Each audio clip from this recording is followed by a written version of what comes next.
예, 여러분 반갑습니다. 저는 기독교학과에 있는 황재범 교수입니다. 이번에 이 강구정 교수님의 의료인문학에서 이 세계 고전 중에 고전인 이 까라마조프가의 형제들에 대해서 잠깐 이야기하고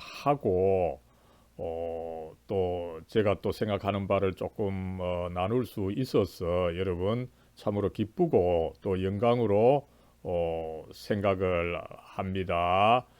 여러분 저는 뭐 기독교학과에서 이 교리를 주로 다루는 조직 신학을 전공하고 있습니다. 그러나 어, 우리 학교 인문국제학대학에 있으면서 교양 과목으로서 뭐 고전과 기독교, 종교와 문학 이런 과목을 담당하면서 이 세계 고전들 중에서 이 종교적인 측면을 많이 다룬 이 책들을 소개하는 일을 했는데 그것을 뭐 강구정 교수님께서 아시고 이렇게 한 꼭지 주셔서 여러분들과 함께 이 책에 대해서 이야기를 나누게 되었습니다. 여러분 이 까라마조프가의 형제들 그죠? 다 다룰 수는 없고 그 중에 백미로 알려져 있는 이 두 부분, 특별히 이 대신문간 부분이죠. 이 대신문간 전에 있는 이 반역도 또 같이 중요해서 잠깐만 이 살펴볼 것입니다. 그랬을 때 먼저 여러분 이 제가 이 사용하고 있는 책을 잠깐 말씀을 드려야 되겠습니다. 그죠? 그래서 한국에 보면 이 도스토옙스키의 까라마조프가의 형제들 워낙 고전이다 보니까 여러 출판사에서 이 번역서를 냈습니다만 뭐 대표적으로 이 김영경 박사님이 번역한 이 까라마조프가의 형제들 이 민음사판인데 그죠? 바로 여러분 이 책입니다. 그죠? 뭐 이 번역상 뭐 가장 좋은 이 번역 중에 그 하나라고 알려져 있는 이 책입니다. 이 책을 주로 살펴보고 또 이 들어 쪽수를 그 인용을 했는데 바로 이 책에 쪽수를 인용한 것임을 밝혀드립니다.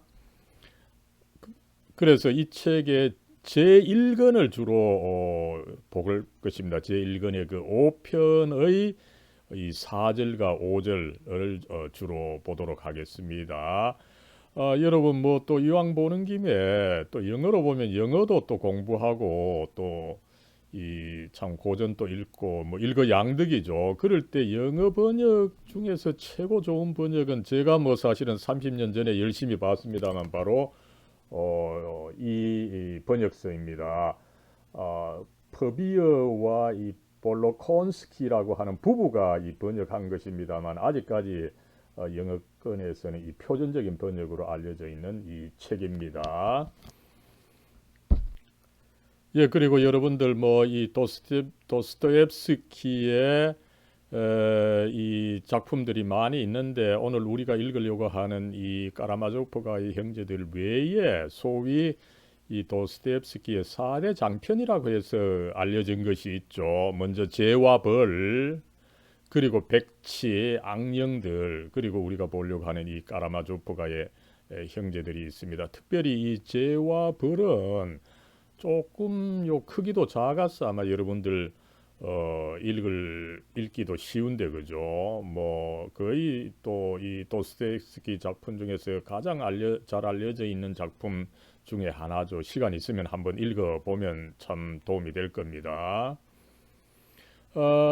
여러분 우리가 이제 이 시간 짧은 시간 거의 한 50분 안에 다 끝내야 되는데 그죠? 잠깐만 우리가 하려는 내용을 살펴보면 먼저 여러분 도스토옙스키를 읽기도 하지만 아마 의학을 공부하는 여러분으로서는 이 잠깐 연구해도 좋은 어떤 대상이다. 이것을 한번 살펴보고요. 그 다음에 이제 이 도스토옙스키의 성장 환경, 특별히 우리가 그의 종교적 측면을 살펴보려고 하기 때문에 이 종교적 배경을 중심으로 해서 그의 성장 환경을 잠깐 살펴보고 그 다음에 이제 이 까라마조프가의 형제들 이 소설의 등장 인물을 잠깐 살펴보면서 이 전체 플롯을 한번 조감하도록 하겠습니다. 그리고 우리가 주요하게 살펴보려고 하는 이 부분으로서 1권 제5편 제4절의 그 반역이라는 부분과 그 다음에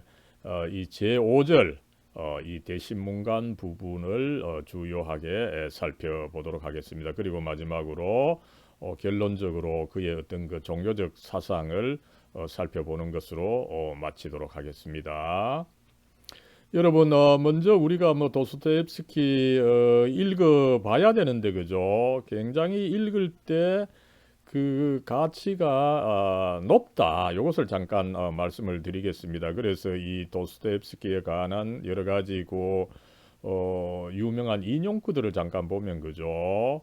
이 니체죠, 그죠? 이 니체는 이 도스토옙스키야말로 사실은 유일한 이 심리학자다. 내가 그로부터 배울 수 있는 어떤 것을 가지고 있는 바에 유일한 심리학자다. 이렇게까지 이 칭송을 했던 것을 알 수 있고, 또한 여러분 이 아인슈타인이 이 도스토옙스키를 굉장히 좋아했던 것 같아요. 그래서 이 아인슈타인은 이 도스토옙스키는 그 어떤 과학자, 뭐 가령 유명한 그 수학자 가우스보다도 더 많은 것을 내게 가르쳐 준다. 그죠? 참 그 이 찬양의 말이죠. 그리고 우리가 사실은 가장 그 주의를 이 주목을 해야 되는 이 찬사는 프로이트가 한 찬사입니다. 프로이트는 이 까라마조프가의 형제들 이 소설이야말로 그 쓰여진 것들 중에서 최고의 이 매그니피센트, 그죠? 장음하게 아름다운 소설이다. 극찬을 한 것을 우리가 알 수가 있죠. 그래서 이 프로이트는 나아가서 이 소설을 정신분석적으로 연구를 했습니다. 그 제목 연구한 논문의 제목이 도스토옙스키와 이 부친 사례, 그죠? 이 패러사이드 이 논문인데 조금 살펴보니 이 도스토옙스키 자신이 우리가 이제 이 성장 과정을 통해서 잠깐 살펴보겠습니다만은 간질증을 가지고 있었어요. 그렇다면 이 간질증과 이 까라마조프가의 형제들의 그 주제가 되는 이 부친 살해 문제와 이제 어떤 관계가 있느냐 이것을 이제 연구한 이 훌륭한 논문이라고 합니다만은 이렇게 아무쪼록 도스토옙스키는 단순히 뭐 소설뿐만 아니라 연구까지도 할 수 있는 그 훌륭한 대상이다. 이것을 우리가 한번 살펴봅니다. 예, 이 도스토옙스키 여러 뭐 어록이 있습니다만 그죠? 우리가 이번에 요 살펴보는 데 있어서 참 관련되는 부분이죠.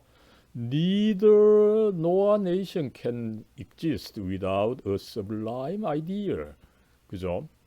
어떤 인간이나 이 국가도 이 sublime idea, 그죠? 숭고한 어떤 그 탁월한 아이디어 그 이상 없이는 존재할 수가 없다, 그죠?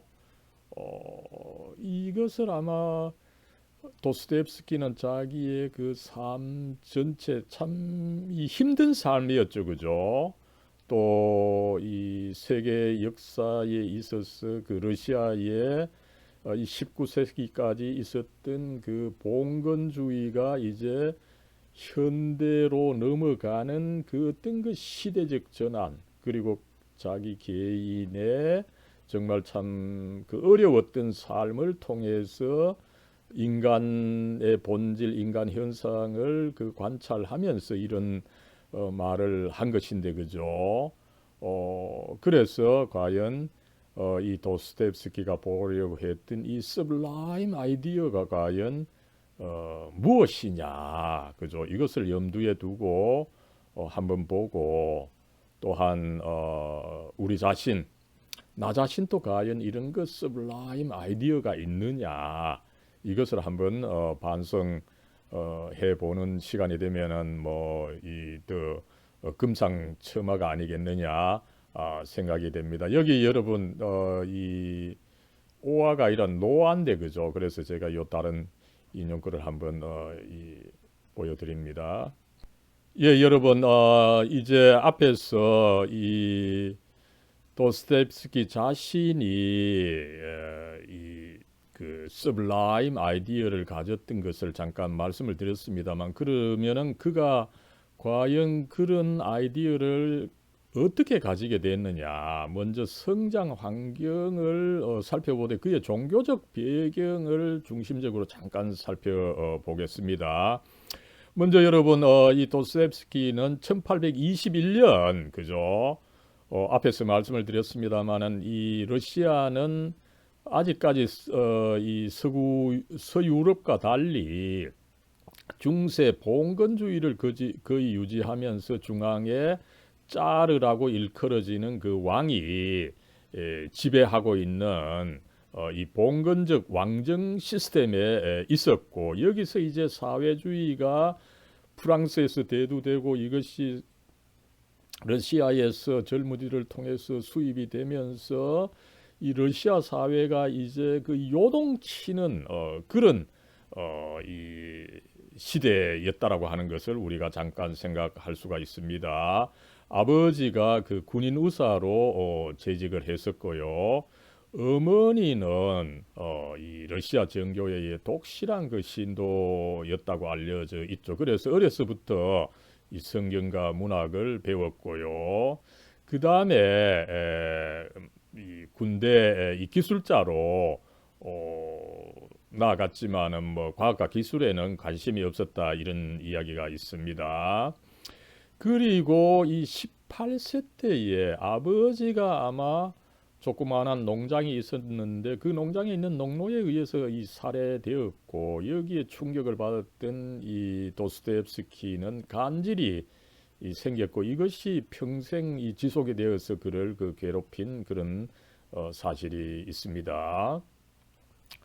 그 다음에 이제 25세에 벌써 이 문학 작품, 이 유명한 이 가난한 사람들을 발표했죠. 그러나 그 이후에는 또 이게 그의 문학이 크게 성공하지 못해서 그 힘든 시기를 보냈던 것 같습니다. 그럴 즈음에 이제 러시아의 이 사회주의가 수입이 되면서 이 도스토옙스키는 거기에 빠져드는 일이 생겼습니다.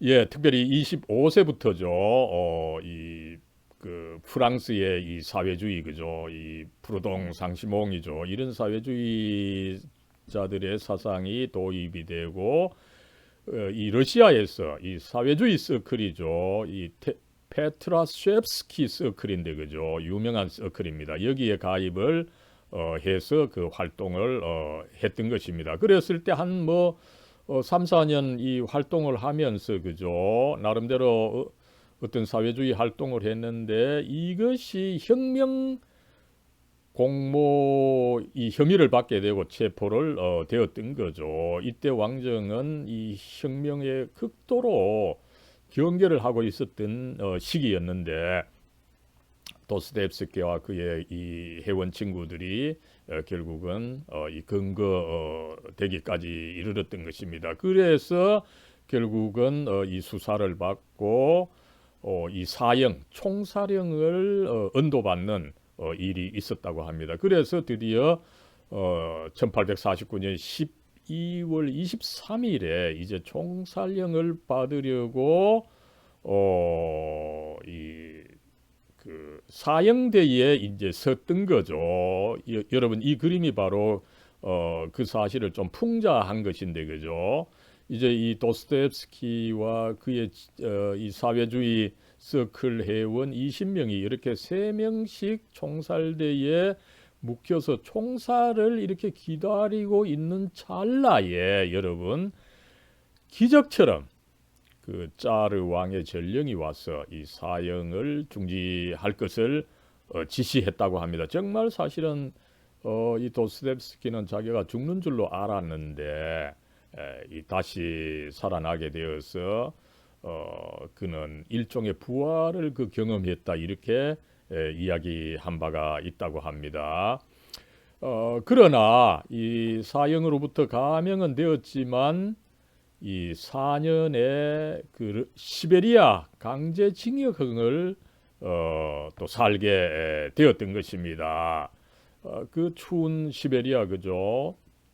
또 손과 발에 이 쇠가랑을 차고 있어야 하는 참 이 고통스러운 이 징역형을 살게 되었는데 그때 이 죄수들에게 허락된 것은 다만 이 신약 성경밖에 없었다고 합니다. 그래서 이때 아마 도스토옙스키는 이 신약 성경을 정말 이 피와 어떤 그 살이 되도록까지 아마 읽었지 않겠느냐. 그래서 도스토옙스키는 그때 읽었던 그 성경이 평생 그 간직하면서 이 사랑했다라고 하는 이야기가 있습니다. 이때 이제 도스토옙스키는 결국은 변화되어서 사회주의를 버리고 그 인간의 구원은 결국 이 순환과 믿음 그죠?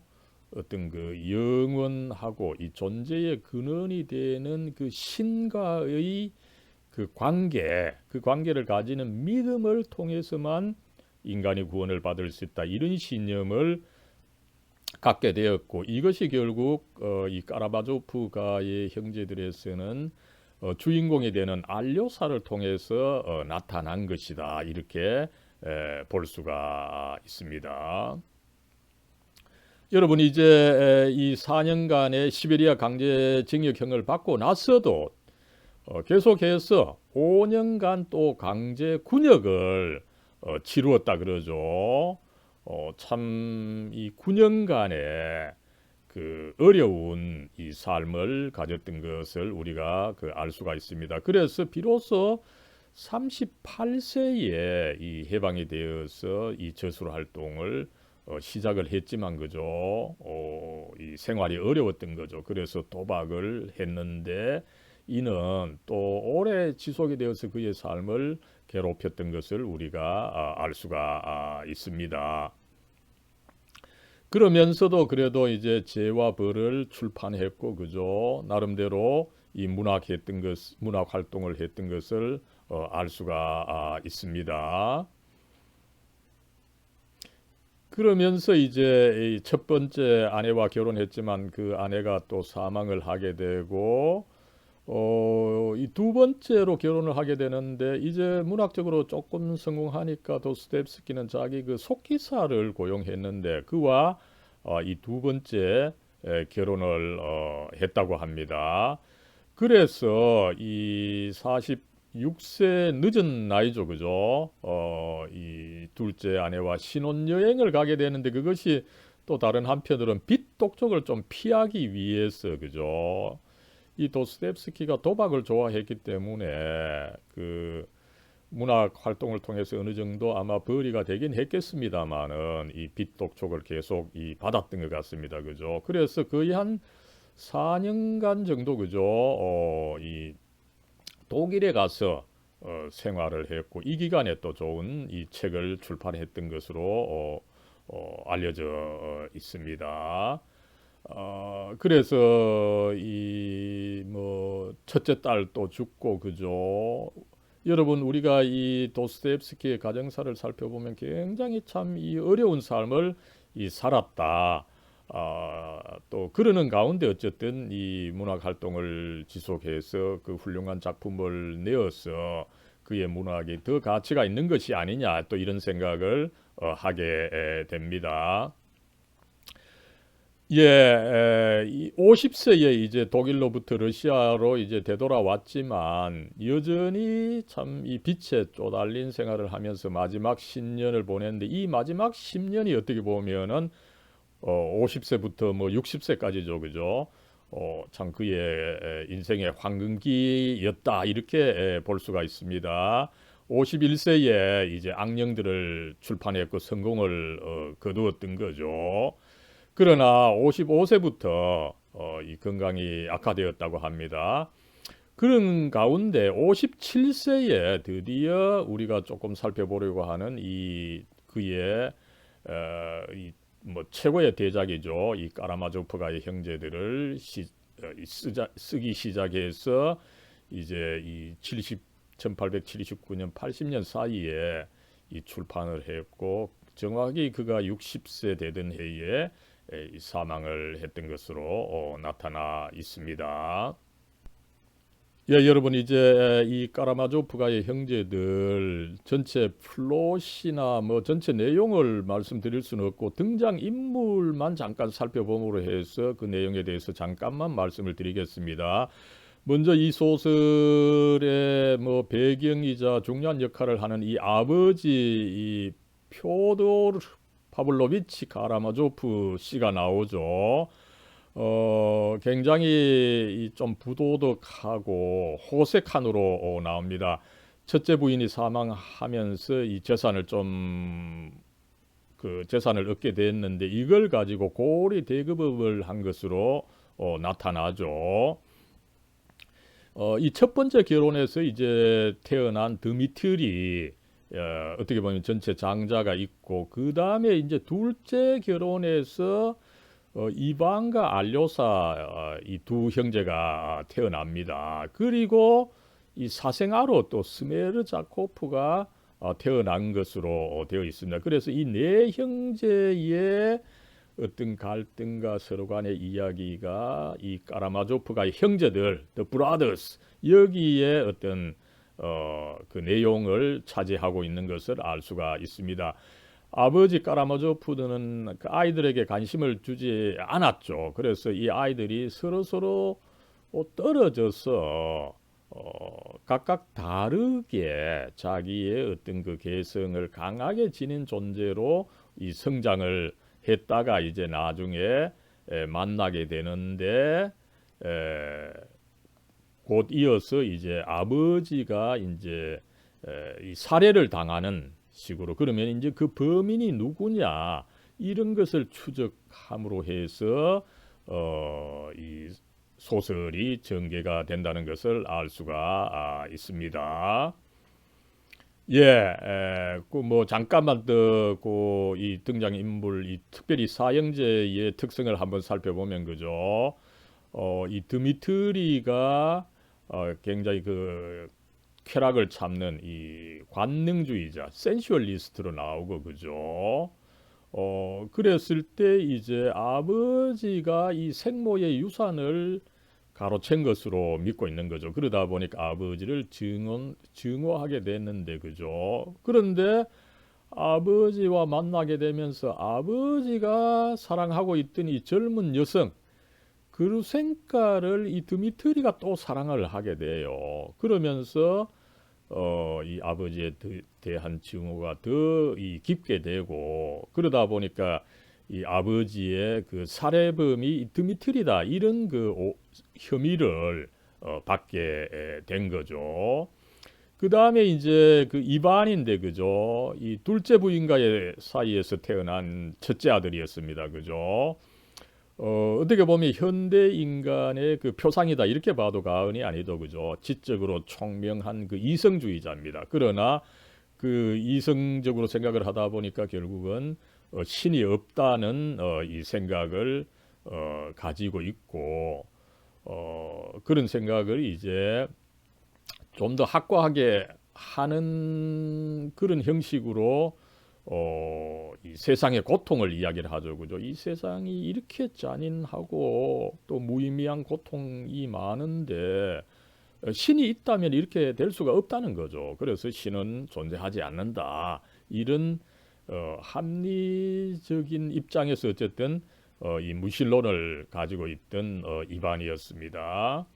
그리고 이제 이 소설 전체의 주인공격으로 나오는 알렉세이 그의 애칭이 알료사죠. 계속해서 알료사로 나옵니다만은 그죠.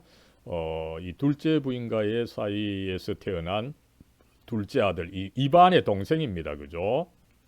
근데 이 알료사는 그 자랄 때 이 수도원에서 자라게 됩니다. 조시마 장로라고 하는 참 그 뛰어난 이 장로로부터 교육을 받았던 거죠. 그래서 그 수도원의 이 수련 수도사라고 나오고 있습니다. 전체적으로 이제 예수의 모습을 하고 주인공의 역할을 하는 것으로 되어 있습니다.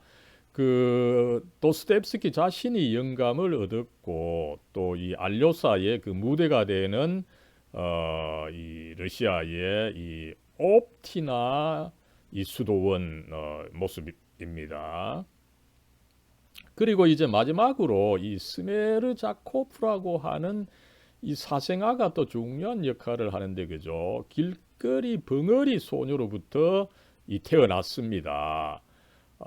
그랬을 때 이제 그 아버지가 누구냐 그죠?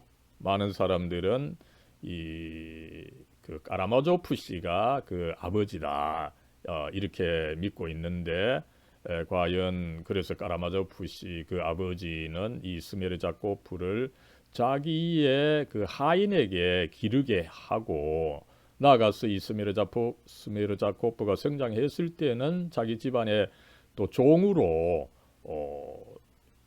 그 고용을 하는 그런 일이 있었던 것입니다. 그런데 이 스메르자코프는 이반으로부터 어깨너머로 그 이반의 사상을 배우게 되는 거죠. 그죠? 무신론, 허무주의를 배우게 됩니다. 그리고 결국 그런 관점에서 아버지를 그 살해하는 일이 있었던 거죠.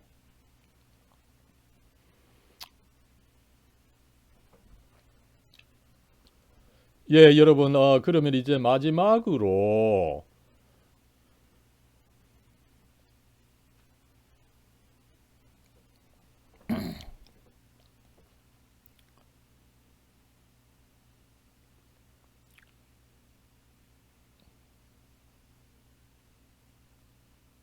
예, 여러분, 그러면 이제 마지막으로 우리의 뭐 주제가 됩니다마는 이 도스토옙스키의 까라마조프가의 형제들 제1권 제5편에 나오는 이 4절과 5절 이 4절 반역이라고 하는 이 절과 그 다음에 제5절 이 대신문관 부분을 구체적으로 한번 살펴보도록 하겠습니다.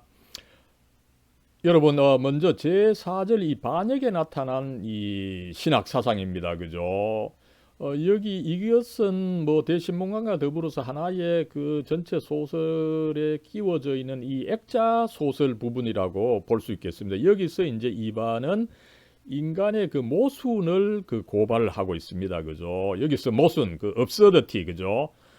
이런 것들이 사실은 이제 1930년대부터 나오는 이 실존주의의 영향을 준 거죠. 그래서 이 실존주의 철학가 사상가들 그죠? 인간의 이 모순을 얼마나 그 많이 지적을 했습니까? 이 모순을 이야기를 하는데 뭐 대략 네 가지로 요약될 수 있다고 보겠습니다. 그죠? 그래서 이 도스토옙스키는 이반의 입을 빌어서 무엇보다도 인간은 먼저 이 잔인하고 이 사랑이 없는 존재다. 이것을 이야기를 하고 이 잔인하고 사랑이 없기 때문에 어떻습니까? 어린이와 같은 죄 없는 사람이 그 큰 고통을 당하게 된다. 이것을 이야기를 하고 있습니다. 그래서 이 부분에 보면 이제 뭐 두 가지의 이 어린이 혹은 어떤 그 사람이 과연 어떻게 그 고통을 받게 되느냐 이것을 그 이야기로 잘 그 묘사한 것이 있습니다. 이렇게 이제 죄 없는 사람이 고통을 당하는 부정의가 있는데 또 인간 사회에는 이 부정의를 정의롭게 해결해 주는 방법도 없고 또 그걸 해결하는 신도 존재하지 않는다. 이것을 또 주장을 하고 있습니다. 그런데 여러분, 그러면 사람들은 어떻습니까? 일반 사람들은 이런 참 모순에 대해서 그죠? 그것을 미화하기에 급급한 이런 또 모순을 보인다는 거죠. 그래서 그 인간의 그 잔인성과 그에 따르는 그 문제, 이것을 또한 이 반역이라고 하는 절에서 잘 그 묘사하고 있는 것을 우리가 한번 살펴볼 수가 있습니다. 이어서 이제 제5절 이 대신문관 부분, 이것이 이제 사실은 까라마조프가의 형제들 소설에서 뭐 거의 뭐 백미로 알려져 있고, 많은 학자들, 이 사상가들이 이 부분을 주요하게 다룬 바가 있는 거죠. 여러분, 이 대신문관, 그죠? 요 사진을 하나 올렸습니다만은 사실에 있어서 이제 이 스페인 15세기 스페인의 그 추기경입니다. 추기경이 이제 종교 재판에 어떻게 보면은 이 재판장, 이 대재판관의 그 역할을 하는데 신문을 이제 많이 하는 거죠. 그러다 보니까 이제 인퀴지터다, 또 그 인퀴지션 하면은 종교 재판이죠. 그 종교 재판과 관련이 있는 것이다. 이것을 그 제목에서 우리가 알 수가 있는 것입니다. 그래서 이반이 이제 이 15세기에 있었던 이 스페인에서의 종교 재판을 이야기하면서 자기의 어떤 그 이 종교적 사상, 그죠? 이것을 이제 이야기한 것입니다. 그래서 대략적인 내용을 보면은 이 15세기 스페인 세비야에 예수처럼 보이는 남자가 한 사람 나타났습니다. 그런데 그는 병자도 고치고 또 결정적으로는 죽은 소녀를 다시 살려낸 거죠. 그래서 사람들은 그가 다시 오신 예수다, 이렇게 이제 받아들이면서 따라 다녔던 것입니다. 그런데 그 현장을 이제 평복을 하고 돌아다니던 이 추기경, 그죠? 이 종교재판의 이 재판관이죠, 그죠? 대재판관이죠, 그죠? 그는 뭐 엄청난 그 이 권력과 권위를 가지고 있었던 것이 아닙니까, 그죠? 오히려 그 남자를 체포시켜서 투옥을 시켰습니다. 그리고 밤에 이 추기경이 예수를 소환해서 이제 신문을 합니다. 그를 예수로 인정을 하죠.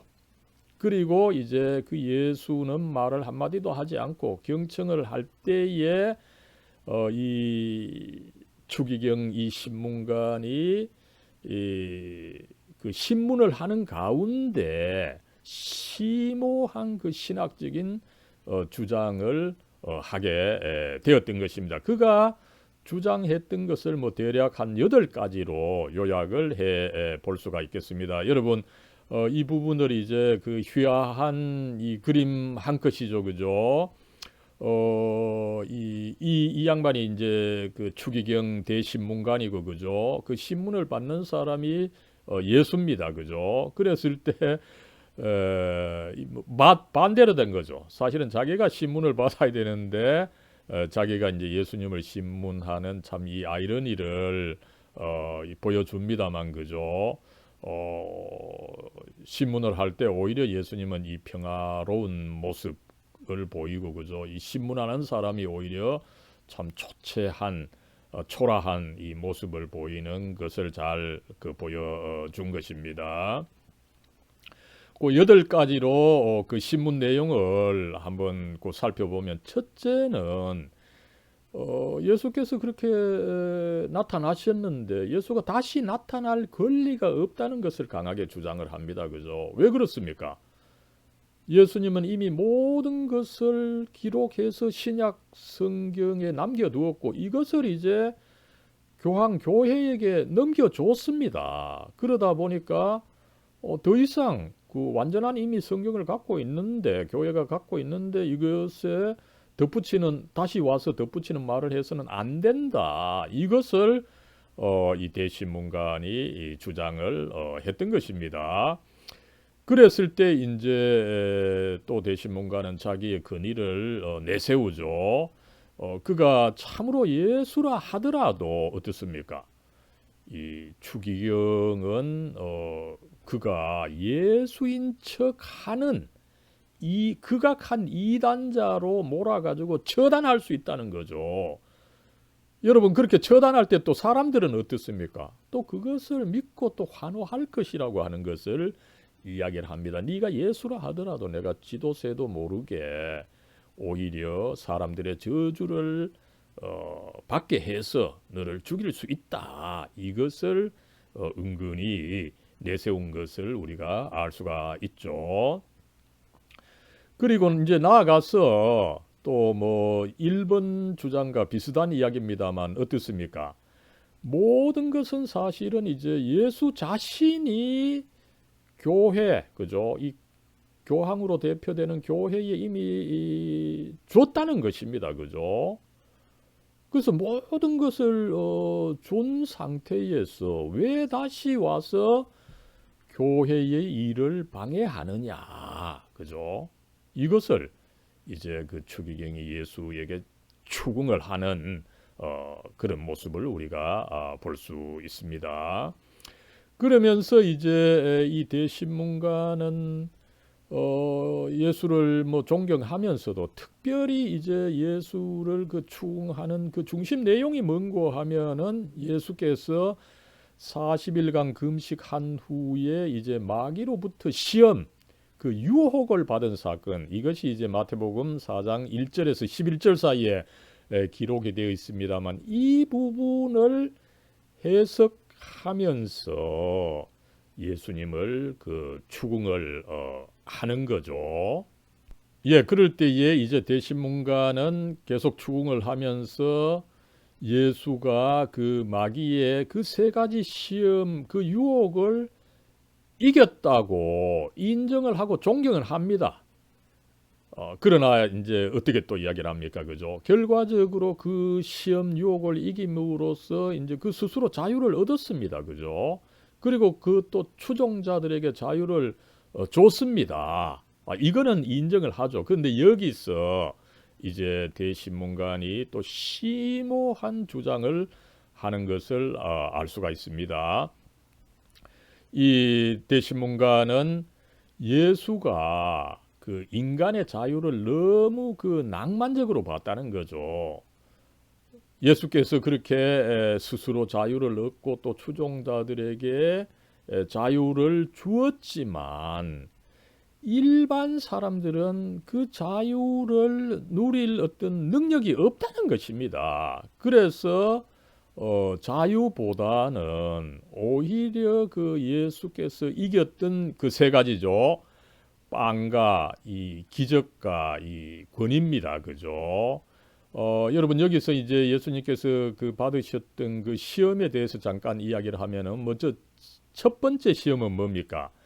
그렇게 40일간 굶고 난 예수님에게 마귀가 나타나서 그죠? 이 돌을 빵으로 만들어라. 그죠? 이 시험을 줬는데 예수님께서는 그것을 그렇게 하면 빵에 내가 예속이 된다는 거죠. 그래서 그것을 거절하면서 인간은 빵으로만 살 것이 아니라 오히려 하나님의 말씀으로 살 것이라 이런 말씀을 하셨었죠.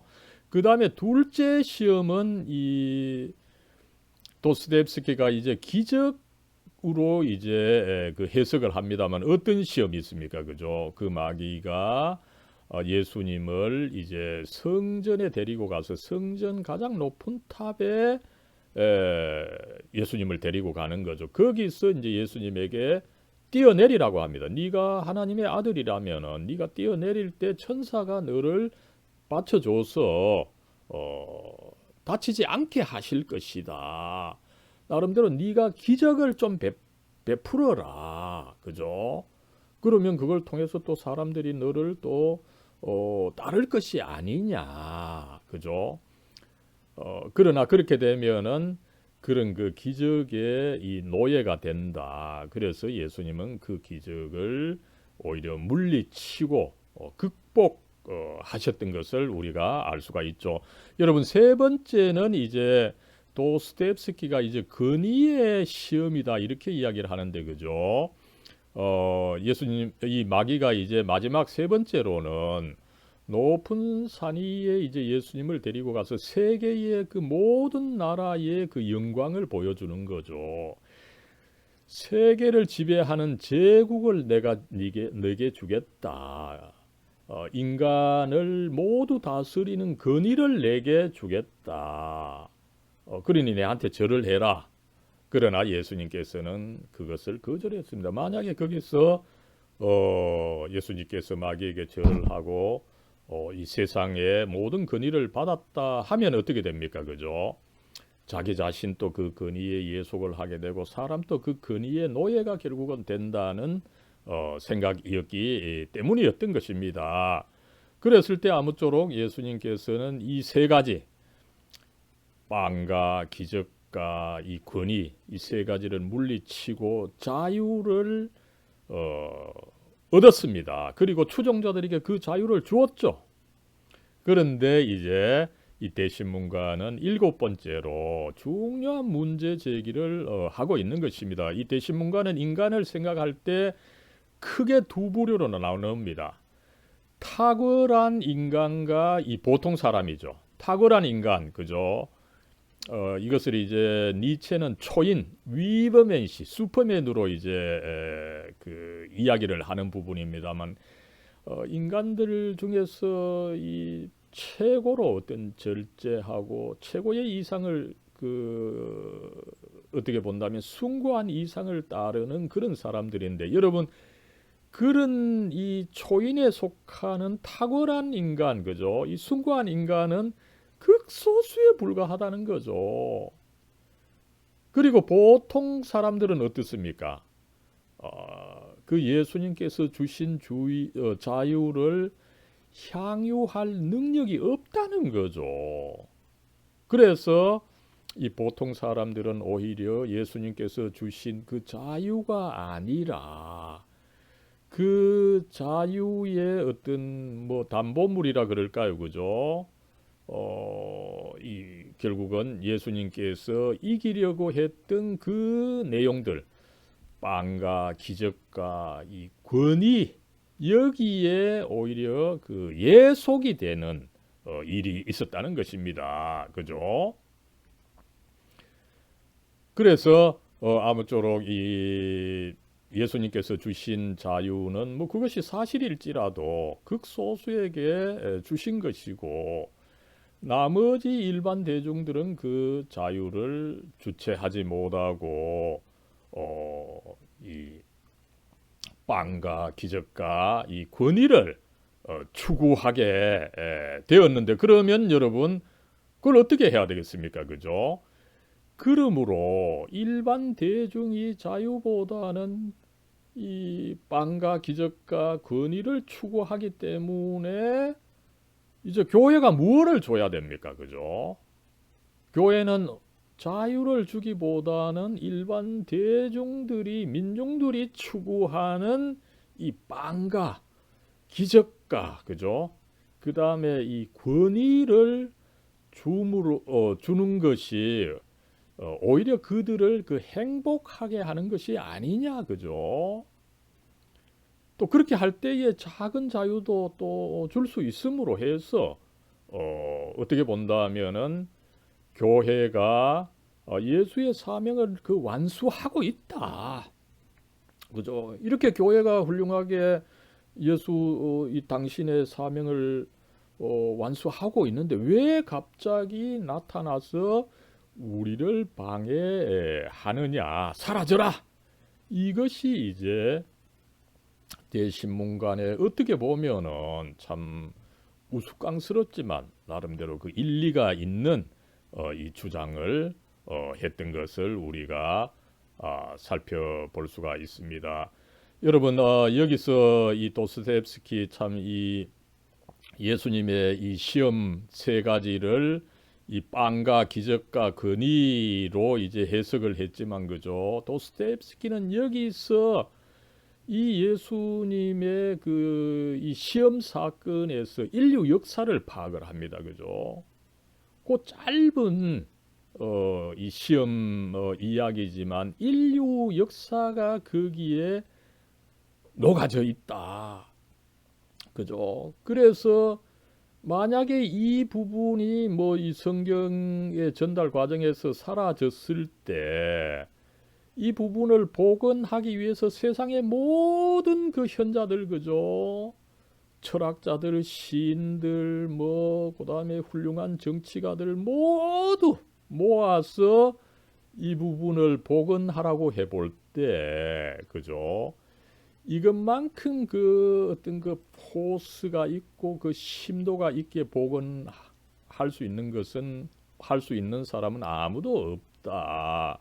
이 세상의 지혜를 다 모아도 어, 이, 이런 진리를 만들어낼 수 없다는 거죠. 그러면서 여러분 그것을 해석하면서 도스토옙스키는 특별히 이 15세기 이 스페인 종교 재판에서의 이야기다 보니까, 그죠? 인류 역사 그 1세기부터 15세기의 역사가 여기에 점철되어 있는데, 특별히 그는 그 이 권위, 교회 또 국가죠. 이것이 이제 나타남으로 해서 이 인간의 문제가 굉장히 그 다르게 되었다는 것을 알면서, 이것이 어쨌든 이 시험에, 예수님의 시험의 내용에 적확하게 나타났다는 거죠. 그러면서 이런 성경을 그 기록할 수 있는 것은 인간이 아니다. 어떤 그 절대적이고 영원한 정신, 절대적이고 영원한 정신이 결국은 우리 기독교에서는 성령이시라고 합니다만, 그죠? 이 성령의 산물이다라고 하는 것을 굉장히 그 웅변적으로 증명을 해서 그가 또한 그 훌륭한 신학자다, 이렇게 칭송을 받는 바가. 예, 여러분, 이제 마지막 결론으로서 먼저 이 도스토옙스키의 이 내용, 제가 했던 이 말들을 좀 요약을 하면서 몇 가지 한번 살펴보도록 하겠습니다. 먼저 이 도스토옙스키는 뭐 까라마조프가의 형제들도 대표적으로 그의 죄와 벌이죠, 그죠? 이런 문학을 통해서 그 인간의 실존, 그죠? 그 적나라한 그 인간의 모습, 특별히 그 인간의 잔인성을 잘 보여주는 거죠. 이 까라마조프가의 형제들에서는 이반을 통해서 잘 드러난 것입니다, 그죠? 이 죄와 벌에서 이런 문장이 있다고 하죠. 이 신이 존재하지 않으면 모든 것이 가능하다, 그죠? 어떤 그 악독한 일도 그 하는 그 인간의 그 잔인성을 잘 그 보여주고 있다. 인간의 실존을 잘 보여주고 있다. 그래서 도스토옙스키가 어떻게 보면 실존주의 선구자들 중에 그 한 사람이다, 이렇게 이야기하는 바가 있습니다. 그러면서 어떻습니까, 그죠? 이 잔인성으로 인해서 죄 없는 어린아이나 가난한 자들, 이 러시아에 있어서는 농노들, 그죠? 이 낮은 계층의 사람들이 무고한 고통을 당하게 된다는 거죠. 그리고 뭐 그 당시는 더 그랬고 현재도 뭐 이런 일이 있습니다만, 그죠? 이런 부정의가 일어나지만 부정의를 정의롭게 해결하는 이 사회제도 혹은 신이 우선 뭐 뚜렷하게 나타나지 않는다, 그죠? 그 신존재에 대해서 회의를 표현을 하는 것이 있습니다. 이런 가운데, 그죠? 계속해서 뭐 인간의 그 문제입니다만, 그죠? 인간은 한편으로 고상한 척하지만 다른 한편으로는 잔인하고 나아가서 이 거짓을 일삼고, 그러다 보니까 결국은 동물적 충동에 사로잡힌다는 거죠. 그죠? 그러다 보니 대부분의 인간들은 결국은 어떤 그 고상한 이념이 아니라 이 빵과 기적, 그 신비로운 거, 그죠? 이 권위에 예속이 되는 이 노예의 그 생활을 하는 나약한 존재들이다. 이것을 고발을 하고 있는 것을 알 수가 있습니다. 이제 세 번째로 이럴 때에 예수님께서 오셨습니다, 그죠? 그래서 그 시험 사건을 통해서 드러난 것처럼 예수님께서 인간을 예속하는 이 빵과 기적과 근위를 이기셨고, 그래서 인간들에게 자유를 주셨어요. 그죠? 그런데 이 도스토옙스키의 정말 참 뛰어난 통찰이죠. 그죠? 그 예수님께서 주신 자유를 누릴 수 있는 것은 극소수의 그 탁월한 초인에 불과하다는 것입니다. 그죠? 그리고 대부분의 인간들은 그 자유를 누리지 못하고 오히려 그 빵과 기적과 근위를 찾게 된다. 거기에 오히려 자신과 자유를 자신의 자유를 맡기게 된다. 이 현실을 고발하고 있는 것을 알 수가 있습니다.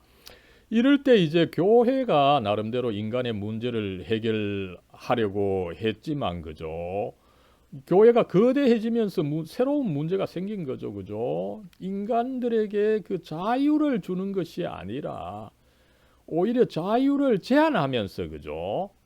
그 세 가지 인간들이 찾는 거, 절대적으로 찾는 거, 예수님께서 극복하셨지만 그것을 오히려 이 교회가 인간들에게 어느 정도 공평하게 주니까 줄 수가 있는 거죠. 그죠?